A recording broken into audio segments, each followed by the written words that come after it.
اس سے پہلے ایک چیز اور بھی ہوتی تھی آپ حضرات کے علم لال کہ جو سورت ختم ہوتی تھی اس سورت کا خلاصہ بعض ساتھی سناتے تھے. خلاصہ کیا ہے انشاءاللہ سورہ بقرہ جب شروع ہوگی تو آپ کو اندازہ ہو جائے گا. دل سے دعا نکلتی ہے مولانا حسین علی صاحب رحمۃ اللہ تعالیٰ علیہ کے لیے. انہوں نے ایک گلدستہ جس طرح ہوتا ہے اس طرح بنا کر قرآن کی صورتوں کو پیش کیا اور اتنا آسان کر دیا کہ جو کچھ انہوں نے فرمایا اس کے بعد آپ اس صورت کا ایک ایک صفحہ پڑھیں، ایک ایک جملہ پڑھیں، اس کے اندر وہی کچھ ہوگا جو مولانا حسین صاحب رحمۃ اللہ نے مختصر خلاصوں کے اندر بیان کیا. تو آپ لوگ اس پہلو سے میں سمجھتا ہوں بڑے خوش نصیب ہیں.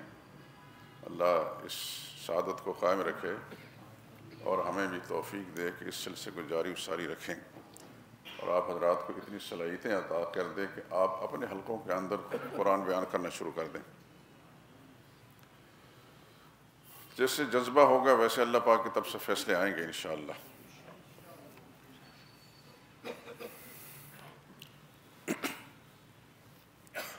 اعوذ باللہ من الشیطان الرجیم بسم اللہ الرحمن الرحیم. اهدنا الصراط المستقيم صراط الذين أنعمت عليهم غير المغضوب عليهم ولا الضالين.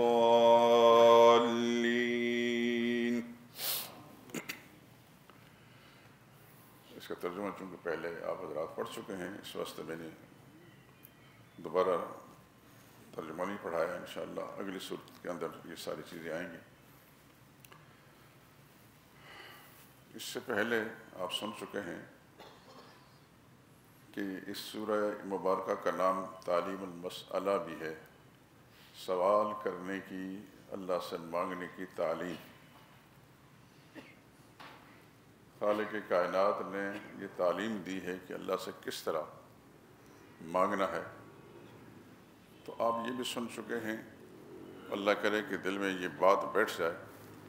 میں تو دعا گو رہتا ہوں آپ حضرات کے لیے خدا بند خصوص آپ کو دین اور دنیا دونوں کے اعتبار سے اپنی رحمتوں سے نواز دے.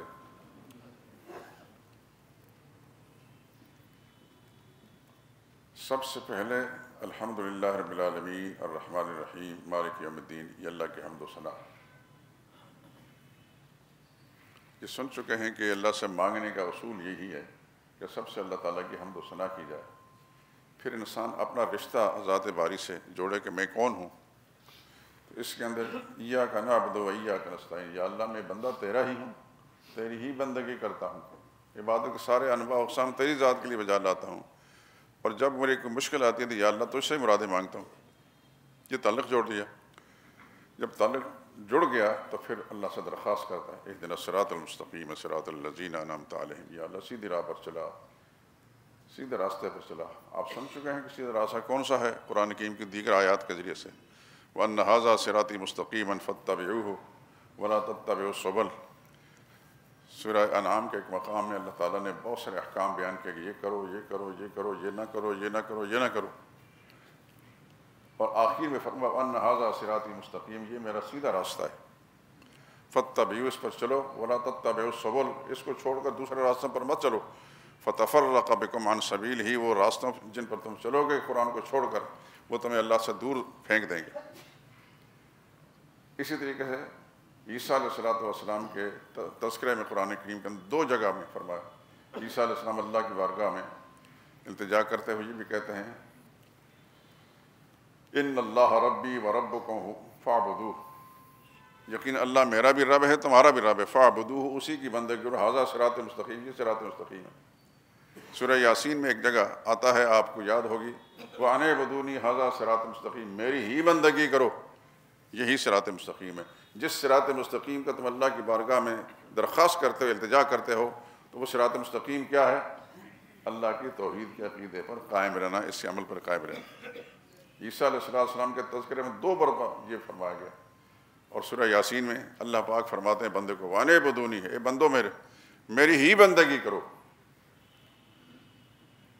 ھذا صراط مستقیم، جس صراط مستقیم سیدھے راستے کا تم مطالبہ کرتے ہو یہی کچھ ہے.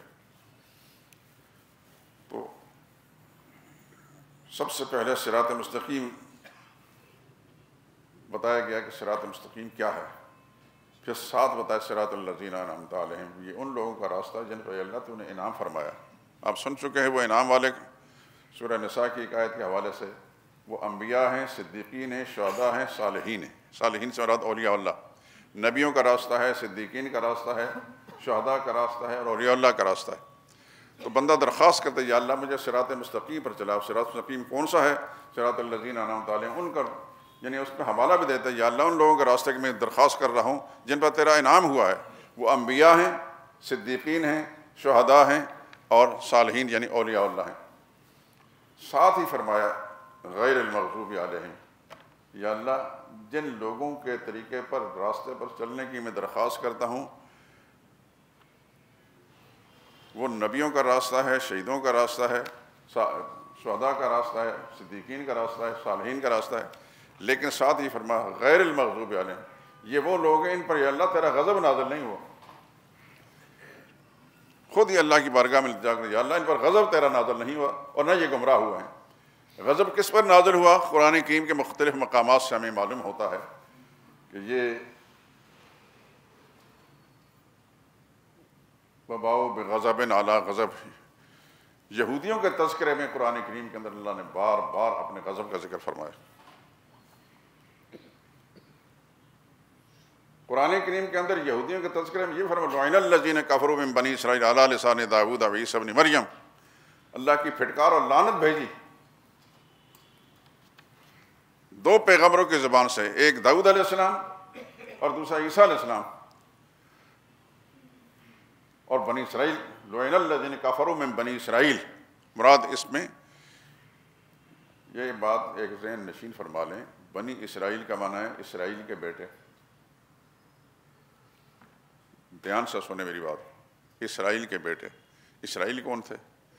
یہ حضرت یعقوب علیہ السلام کا لقب ہے، نام ان کا یعقوب ہے، اسرائیل ان کا لقب ہے۔ تو ان کی اولاد جتنی بھی ہے وہ بنی اسرائیل کہلاتے ہیں، یا بنی اسرائیل۔ وہ بنی اسرائیل کے اندر پہلا طبقہ تو یہودیوں کا ہے اور دوسرا عیسائیوں کا بھی ہے۔ تو ایک بات یہ ذہن نشین فرمائیں، ہمارے زمانے کے جہالا، یہ سیاسی جاہل اور یہ اخبار لکھنے والے اخبار نویس، یہ سب جاہل یہودیوں پہ لعنت، اسرائیل پہ لعنت بے شمار۔ ایسا ہی ہے نا، اسرائیل خدا کے پیغمبر کا لقب ہے، یہودی کہو، اس پیغمبر کی اولاد میں جو یہودی ہیں وہ بگڑ گئے ہیں، نبیوں کے دشمن رہے، نبیوں کو انہوں نے قتل کیا، نبیوں کی مخالفت کی، یہودیوں پہ لعنت بے شمار یہ کہو، لیکن اسرائیل پہ لعنت نہ کہو، یہ خدا کے پیغمبر کا لقب ہے۔ اس ذہن نشین فرما لیں۔ آپ چونکہ اس معاشرے کے اندر رہتے ہیں اور آپ یہ ساری چیزیں دیکھیں گے کہ ہمارے یہ سیاسی بدبخت جو ہیں اپنے قد اونچا کرنے کے لیے بعض اوقات اسرائیل کا لفظ بولتے ہیں اور لعنت کا لفظ۔ یہ بہت بڑا جرم ہے، یہ بہت بڑا جرم ہے خدا کے پیغمبر کے بارے میں ایسی بات کریں۔ بنی اسرائیل ضرور ہیں، بنی اسرائیل بول کر یہودی مراد لیے جائیں، ان پر خدا کی لعنت اگر بھیج جائے تو کوئی حرج کی بات نہیں۔ یہودی دنیا میں سب سے بڑا، اس وقت اور اس سے پہلے بھی سب سے بڑا شریر طبقہ ہے، ساری برائیوں کی جڑ۔ اگر معاشرے کے اندر جتنی برائیاں بھی ہیں اعتقادی نقطہ نظر سے ہوں یا دوسرے پہلوؤں سے، سب سے بڑا شریر طبقہ دنیا میں یہودیوں کا۔ آپ کے ملک کے اندر ایک طبقہ ہے جنہیں قادیانی کہا جاتا ہے، یہ فتنہ بھی ان یہودیوں کا پیدا کردہ ہے۔ بلکہ اگر میں ایک اور چیز کی طرف نشاندہی کروں، جو لوگ اپنے آپ کو سیدنا علی رضی اللہ تعالیٰ اور ان کے خاندان کے بڑے عقیدت مند شمار کرتے ہیں اور پتہ نہیں کیا کیا کرتے ہیں، ان کی بنیاد بھی یہودیت ہی۔ عبداللہ بن سبا یہودی کا نام آپ نے سنا ہوگا۔ یہ سوچ اور یہ فکر اس وقت جتنی بھی مطلب ہے کہ ہمارے اس ملک کے اندر دوسرے ملکوں میں کیا ہے مجھے معلوم نہیں، ہمارے ملک کے اندر چونکہ طالب علمانہ حیثیت سے کتابوں کے ساتھ تعلق ہے، پڑھتے ہیں، ہمارے ملک کے اندر جو بھی نظریات پھیلائے گئے ہیں یہ عبداللہ بن سبا یہودی کی بنیاد ہے، وہ بھی یہودی تھا۔ تو میں نے اس لیے کہا کہ دنیا میں جتنی شرارتیں ہیں اس کی بنیاد یہودیت ہے، جتنے فتنے بھی ہیں۔ تو یہودیوں پر اللہ کا غضب بھی، فباؤ بغضب علی غضب، قرآن کریم کے اندر آتا ہے، اللہ کے غضب در غضب کے اندر یعنی مبتلا ہوئے، اور پھر اللہ نے لعنت بھی پیغمبروں کی زبان، لعن الذین کفروا من بنی اسرائیل علی لسان داؤد و عیسی ابن مریم، بنی اسرائیل کے لوگوں پر لعنت بھیجی گئی، عیسیٰ علیہ السلام کی زبان سے اور داؤد علیہ السلام کی زبان سے۔ یہی وہ ملعون طبقہ ہے جنہوں نے سیدہ مریم پر تہمت لگائی تھی، یہی وہ ملعون طبقہ ہے جنہوں نے حضرت عیسیٰ علیہ السلام کو قتل کرنے کی کوشش کی تھی، یہی وہ ملعون طبقہ ہے جس کے ناپاک ہاتھوں سے بے شمار انبیاء اکرام شہید ہوئے۔ کسی بھی پہلو سے آپ لے لیں، کسی بھی پہلو سے لے لیں، یہ آپ کو میں نے ایک اشارہ دے دیا ہے، آپ اس پر ریسرچ کریں، تحقیق کریں، اپنے سورسز استعمال کریں، کسی بھی پہلو سے دیکھیں، یہودی سے بڑا شرارتی خدا کی زمین اس وقت بھی نہیں، اور جب سے یہ دنیا میں وجود میں آیا اس وقت سے لے کر سب سے بڑا شریر طبقہ یہی ہے۔ نبی کریم صلی اللہ علیہ وسلم جب مدینہ طیبہ پہنچے، مکی زندگی میں تو ابو جہل کی پارٹی کے ساتھ ان کو سروکار تھا جو براہ راست مشرک تھے، لیکن مدنی زندگی میں جب پہنچے ہیں تو ایک طبقہ خالص مسلمانوں کا تھا جیسے صحابہ اکرام ہوا، اور ایک طبقہ بالکل مخالفین کا تھا، اور ایک طبقہ درمیانی تھا منافقین کا۔ منافقین میں عبداللہ بن سبا اور عبداللہ بن ابی، یہ مدینہ طیبہ کا رہنے والا تھا عبداللہ بن ابی، دیکھیے نام کتنا خوبصورت ہے، اور اس نے بظاہر اپنے کلمے کا اظہار بھی کیا، اس لیے تو نام عبداللہ رکھا۔ اس کا بیٹا تھا، اس کا نام بھی عبداللہ تھا، وہ مخلص مسلمان تھا، یہ منافق تھا۔ اس نے جتنی سازشیں بھی رسول اللہ صلی اللہ علیہ وسلم کے خلاف مدنی زندگی میں ہوئی، اس کا بانی مبانی یہ تھا۔ ایک سفر سے واپسی پر اس بدبخت نے یہ کہا تھا، لئن رجعنا الی المدینہ، ہم واپس مدینہ پہنچیں گے، لنخرجن الاعز من الاذل، ہم جو عزت والے لوگ ہیں رسول اللہ کی طرف اشارہ کر کے ان ذلیلوں کو ہم نکال کے چھوڑ دیں گے، معاذ اللہ۔ بات تو پہنچ گئی، اللہ کے پیغمبر نبی تو اللہ کے وحی ان پر آتی تھی، اور صحابہ اکرام تک بھی بات پہنچی، انہوں نے بات کہہ دی کہ اس خبیث نے یہ بات کہی ہے، لیکن اس کا جو مخلص مسلمان بیٹا تھا عبداللہ، اس کو جب یہ پتہ چلا کہ اس کے باپ نے رسول اللہ صلی اللہ علیہ وسلم اور صحابہ کے بارے میں ایسی بےہودہ گفتگو کی ہے، تو ایک جگہ راستے میں جا کر کھڑا ہو گیا، باپ جدھر سے آ رہا تھا، اور اس ارادے سے کھڑا ہوا کہ اگر اس نے توبہ نہ کی میں اس کو قتل کر دوں گا۔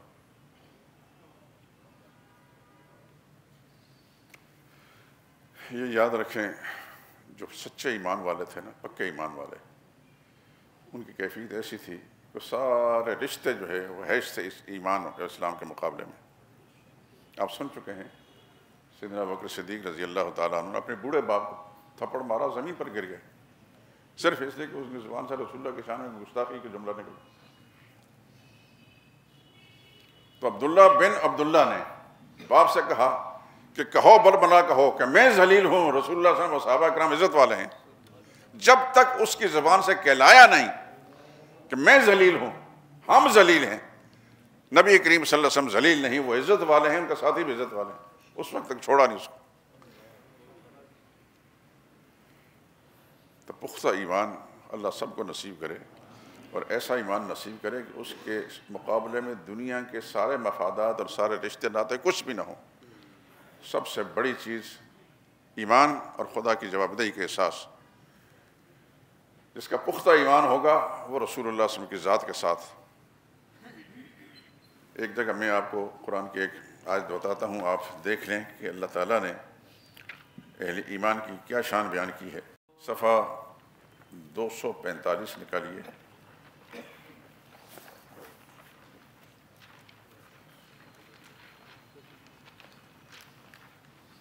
دسواں پارہ ہے سورہ توبہ،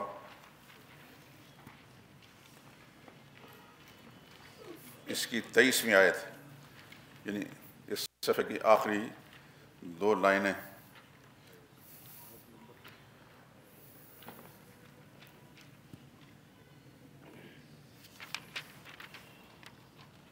تیئیس نمبر کی آیت ہے، یا ایھا الذین آمنوا، اے ایمان والو، ایمان والوں کو مخاطب کیا، لا تتخذوا آباءکم و اخوانکم اولیاء، مت بناؤ اپنے باپوں کو، اپنے بھائیوں کو دوست، ان استحبوا الکفر علی الایمان، اگر وہ کفر کو ایمان پر ترجیح دیتے ہیں تو ان کو دوست مت بناؤ، اپنے باپوں کو اور اپنے بھائیوں کو۔ وَمَن يَتَوَلَّهُم مِّنكُمْ، اور جو شخص تم میں سے ان کے ساتھ دوستی کرے گا، فَأُولَٰئِكَ هُمُ الظَّالِمُونَ، ایسے لوگ ظالم ہیں۔ پھر اگلی آیت دیکھیں، قل، میرے نبی ان کو کہہ دیں، ان کان آباؤکم، اگر تمہارے باپ دادا، وابناؤکم، تمہارے بیٹے، واخوانکم، تمہارے بھائی، وازواجکم، تمہاری بیویاں، وعشیرتکم، تمہاری برادری، واموالن، اور وہ مال، اقترفتموها، جو تم نے کمائے ہیں، وتجارتن، وہ تجارت، تخشون کسادہ، جس کی کساد بازاری سے بند ہونے سے تم ڈرتے ہو، ومساکن، اور وہ حویلیاں اور بلڈنگیں، ترضونہا، جو تم پسند آتی ہیں، یہ ساری چیزیں احب الیکم من اللہ ورسولہ، یہ زیادہ پیاری لگتی ہیں تمہیں اللہ اور اس کے رسول کے مقابلے میں۔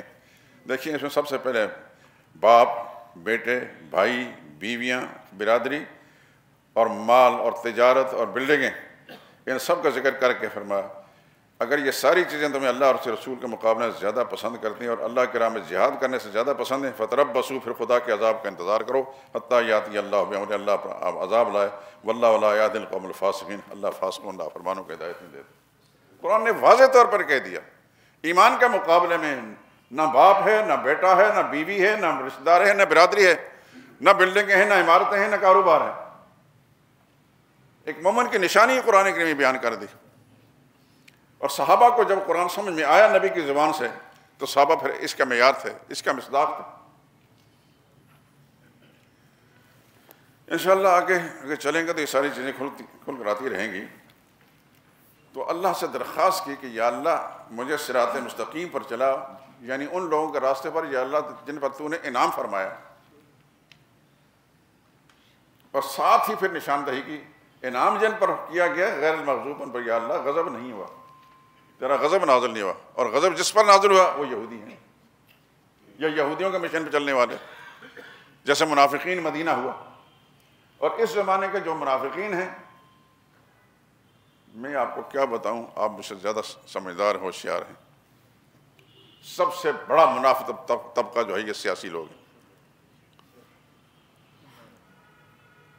حکمران حکومتی کرسیوں پر بیٹھے ہوئے۔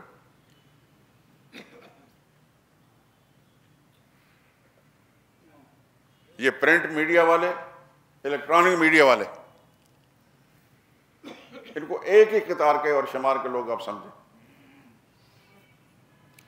لیکن بات یہی نہیں ختم ہوتی، یہ جاگیردار طبقہ سب کے سب نہیں، کچھ عدالتی کرسیوں پر بیٹھے ہوئے جو ناجائز فیصلے کرتے ہیں۔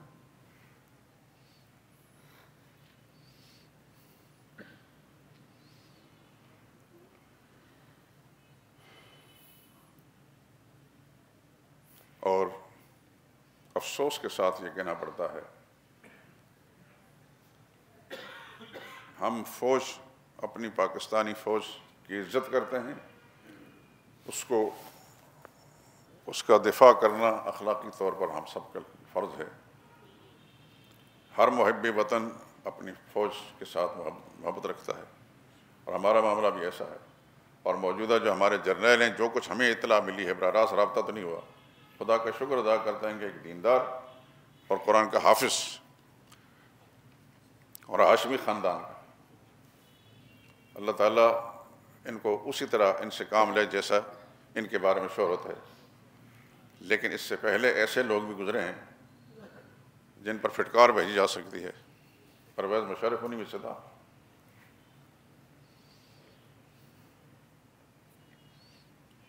یا خان انہی میں سے تھا۔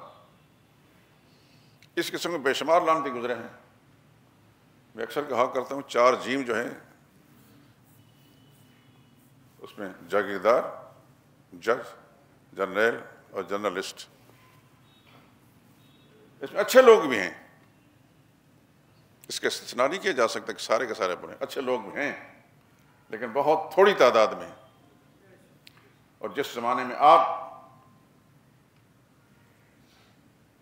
اللہ تعالیٰ سے دعا کیا کریں خدا بند خصوص، جتنا بھی شر پسند طبقہ ہے جو نظریاتی طور پر گمراہی پھیلا رہا ہے یا اس ملک کی اخلاقیات کو بگاڑ رہے ہیں یا اس ملک کی اقتصادیات کو تباہ برباد کر رہے ہیں، یا اللہ ان سب کے فتنے سے، ان شر سے اس ملک کو پاک کر دے۔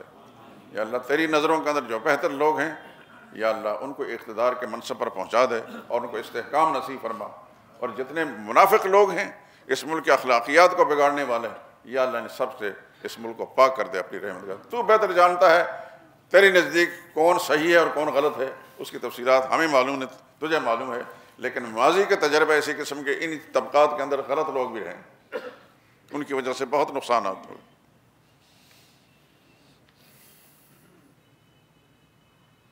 آپ کے علم یہ ہوگا پرویز مشرف ملعون نے اپنے زمانے کے اندر جامع حفصہ پر جس طرح یلغار کی 1800 طالبات قرآن و حدیث پڑھنے والی، ان پر ایسی بمباری کی کہ ان کا وجود پگھل گئے، اور پھر وہ مدرسہ اور قرآن کی تفسیریں اور احادیث طیبہ وہ سارے کے سارے بلڈوزروں کے ذریعے سے اٹھا کر مطلب ان کو نالوں کے اندر پھینکا گیا۔ یہ الگ بات ہے کہ خدا تعالیٰ کی ہاں اندھیر نہیں دیر ہے، فارسی کا ایک شعر ہے، تو بشو مغرور بر حلم خدا، دیر گیرد سخت گیرد مرترا، اللہ کے حوصلے پر مغرور نہ بن، دیر سے پکڑے گا لیکن بڑا سخت پکڑے گا، اِنَّ بطشَ رَبِّکَ لَشَدِیدٌ، تیرے رب کی پکڑ بڑی سخت ہے۔ آپ حضرات کو زیادہ معلوم ہوگا، میں تو اتنا دلچسپی نہیں لیتا، لیکن سنا ہے کہ اب لا یموت فیہا ولا یحیا، وہ نہ مر رہا ہے نہ جی رہا ہے، خدا کی ایسی پکڑ میں آیا ہوا ہے، اور اس خدا بند قدوس اس کو مہلت دے رہے ہیں تاکہ لوگوں کے لیے عبرت کا سامان بن جائے۔ دین کا دشمن، دین بیزار، خدا بند قدوس ان کو معاف نہیں کرتا، خدا کی پکڑ آئے گی انشاءاللہ العزیز، ضرور آئے گی۔ عرض کر رہا تھا کہ اللہ تعالیٰ کے انعام یافتہ لوگوں میں شامل ہونے کی درخواست۔ انعام یافتہ کون ہیں؟ انبیاء ہیں، صدیقین ہیں، شہداء ہیں، صالحین ہیں۔ اللہ اپنی رحمت کے ساتھ ان کے نقش قدم پر چلنے کی ہم سب کو توفیق عطا فرمائے، ہماری خامیوں کی اصلاح کر دے، جن چیزوں پر ہماری نظر نہیں یا اللہ تو جانتا ہے ہمارے اندر کتنی خامیاں ہیں، اپنی رحمتوں کے ساتھ اس کی اصلاح فرما دے، ہمارے عقیدوں کی اصلاح فرما دے، ہمارے گھروں کو دین سے آباد کر دے۔ غیر المغضوب علیہم، ان پر تیرا غضب نازل نہیں ہوا، آپ سن چکے ہیں غضب جن پر نازل ہوا وہ کون لوگ ہیں؟ یہودی ہیں۔ قرآن کریم کے اندر جا بجا کہیں اللہ فرماتا ہے باؤ بغضب من اللہ، وہ اللہ کے غضب کے ساتھ، وباؤ بغضب علی غضب، غضب در غضب خدا کا ان پر نازل ہوا، اور پھر لعنتیں۔ عیسیٰ علیہ السلام کو قتل کرنے کی انہوں نے ناپاک کوشش کی، یہ الگ بات ہے، عیسیٰ علیہ السلام کو اللہ نے محفوظ فرما لیا۔ عیسیٰ علیہ السلام کو ولد الحرام کہا انہوں نے۔ ان کی والدہ سیدہ مریم صدیقہ، وہ صدیقہ بن گئے، امہ صدیقہ، اللہ تیری شان پر قربان جائیں، وحی کے ذریعے سے ان کو صدیقہ کہا۔ وہ پاک تھی، بالکل پاک صاف تھی، صدیقہ تھی، اب مریم صدیقہ ان کا لقب بن گیا۔ ان پر تہمت لگائی یہ بدکار تھی، بد چلن تھی۔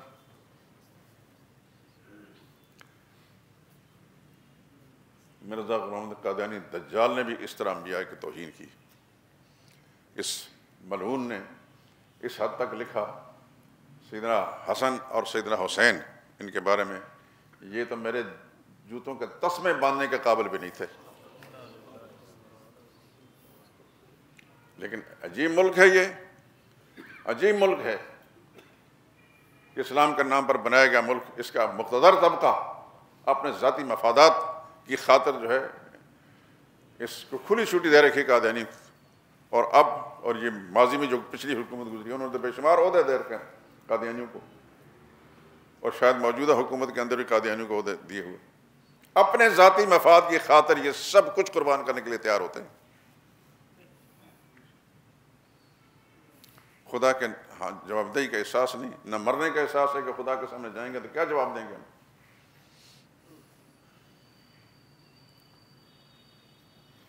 یہودیوں کا یہ ملعون طبقہ ہے کہ ان کے ناپاک ہاتھوں سے بے شمار انبیاء شہید ہوئے۔ یقتلون النبیین بغیر الحق، قرآن میں آتا ہے، خدا کے نبیوں کو ناحق قتل کیا انہوں نے۔ تہمت مقدسین پر لگائی، عیسیٰ علیہ السلام جیسے پاک پیغمبر، ان پر تہمت لگائی، ان کو قتل کرنے کے ناپاک منصوبہ بنایا، ان کی والدہ پر تہمت لگائی۔ اب دنیا کے ساری قوموں کے حالات قرآن کریم سے معلوم کر لیں، یہودیوں سے زیادہ برا آپ کو کہیں بھی نظر نہیں آئے۔ قوم عاد بھی گزری ہے، سمودی بھی گزرے ہیں، لوط علیہ السلام کی قوم بھی گزری ہے، شعیب علیہ السلام کی قوم بھی گزری ہے۔ ان قوموں کے اندر شرک تھا اور کچھ خامیاں تھیں، لیکن یہ خامی جو یہودیوں کے اندر ہے یہ کسی قوم کے اندر نہیں تھی۔ اب قرآن کریم کہیں سے بھی تلاوت کریں، ترجمے کے ساتھ دیکھا کریں، انشاءاللہ زندگی نے ساتھ دیا، اللہ آپ کو بھی سلامت رکھے، لمبی زندگی دے اور اللہ ہمیں بھی ہمت دے، تو انشاءاللہ لذیذ چیزیں ساتھ ساتھ آتی رہیں گی، اور آپ کو پتہ چلے گا کہ دنیا کے قوموں کے اندر اس سطح زمین پر، اس دھرتی پر سب سے بڑی برائی جو ہے وہ یہودیوں کی۔ آپ کے ملک کے اندر جتنی برائیاں پھیلائی گئی ہیں انڈائریکٹ پیچھے یہودی کام کر رہا ہے۔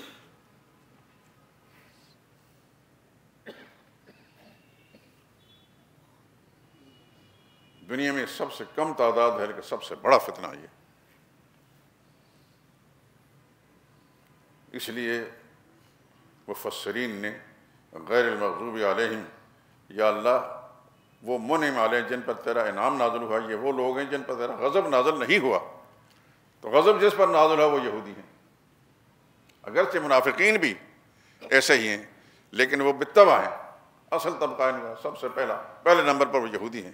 وَلَلظَّالِينَ، اور پھر دعا کرتا ہے کہ یا اللہ ہمیں ظالین کے راستے سے محفوظ فرما، کہ جن لوگوں کے راستے پر ہم چلنا چاہتے ہیں نہ وہ مغضوب ہیں اور نہ ضال کا معنی گمراہ۔ عام طور پر مفسرین نے ان دونوں جملوں کا معنی یہ کیا ہے کہ مغضوب علیہم سے مراد یہودی ہیں اور ظالین سے مراد عیسائی ہیں، لیکن قرآن کریم سے آپ کو یہ معلوم ہو جائے گا کہ مسلمان کے قریب دنیا کی قوموں میں سے غیر مسلموں سے عیسائی ہے۔ ذرا چھٹے پارے کا آخر نکال لیں،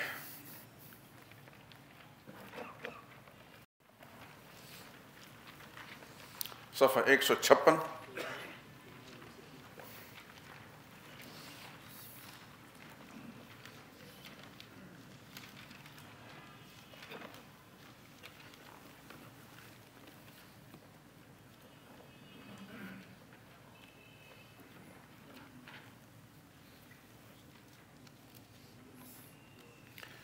اس صفحے میں آخری 4 سطریں،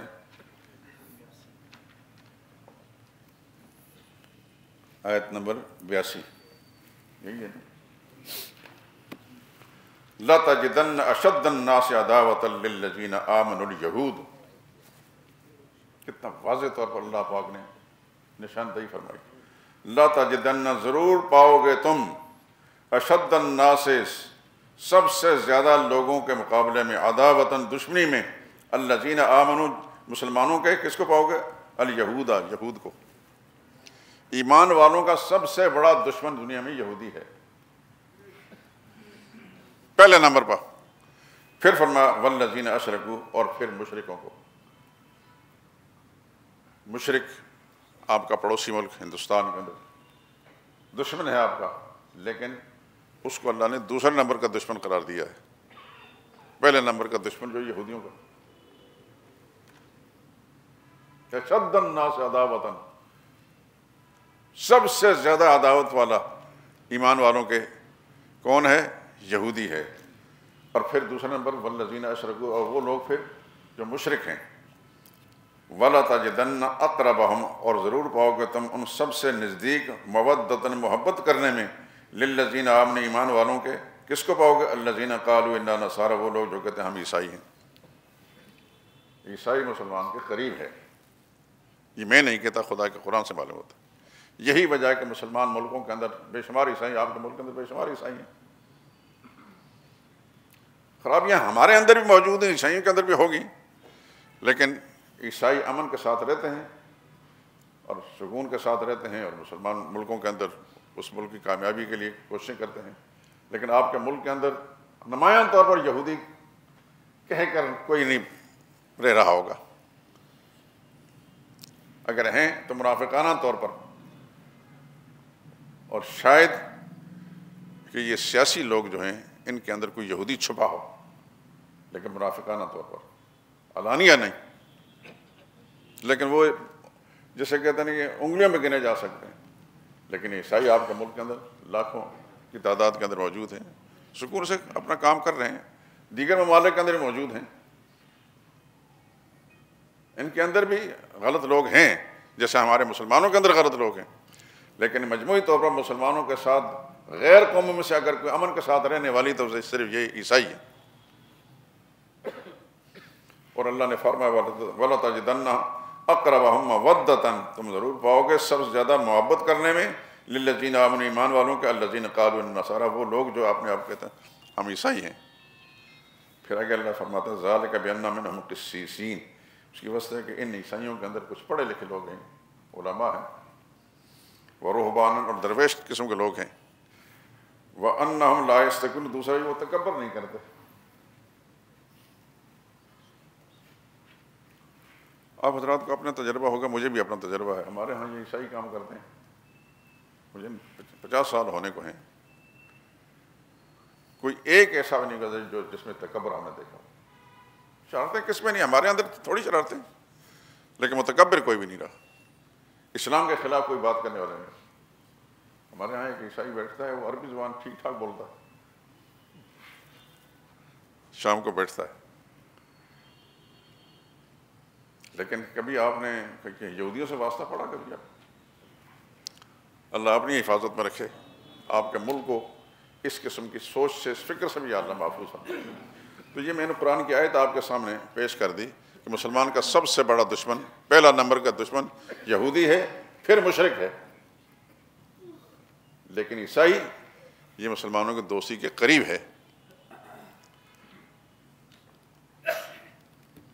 اس واسطے بعض مفسرین نے کہا کہ ضالین میں اگر اس کا مفہوم بن سکتا ہے تو صرف عیسائی ہو سکتے ہیں، یہ گمراہ ہیں، لیکن یہودی مغضوب علیہ، اس پر خدا کا غضب نازل ہوا، اس پر خدا کی لعنتیں نازل ہوئیں، اور اس کی وجوہ میں نے بیان کر دی کہ غضب کیوں نازل ہوا، کیوں لعنتیں نازل ہوئیں۔ ایک دن کے ناپاک ہاتھوں سے بے شمار انبیاء شہید ہوئے، اس لیے قرآن کریم میں جا بجا فرما یقتلون النبیین، قتل کرتے ہیں نبیوں کو۔ نبیوں کو قتل کرنے والا ملعون گروہ جو ہے یہ صرف یہودیوں کا رہا۔ خدا کے نبی پر تہمت لگانے والا بھی یہ، ایک مقدس خاتون جس کا ذکر قرآن کریم میں آتا ہے، سیدہ مریم، اس پر تہمت لگانے والا، بہتان باندھنے والا بھی یہ ملعون طبقہ ہے۔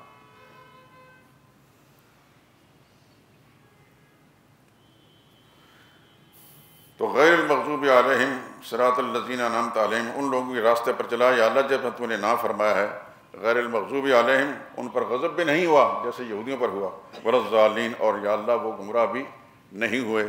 آمین یا رب العالمین۔ وآخر دعوانا الحمد للہ رب العالمین۔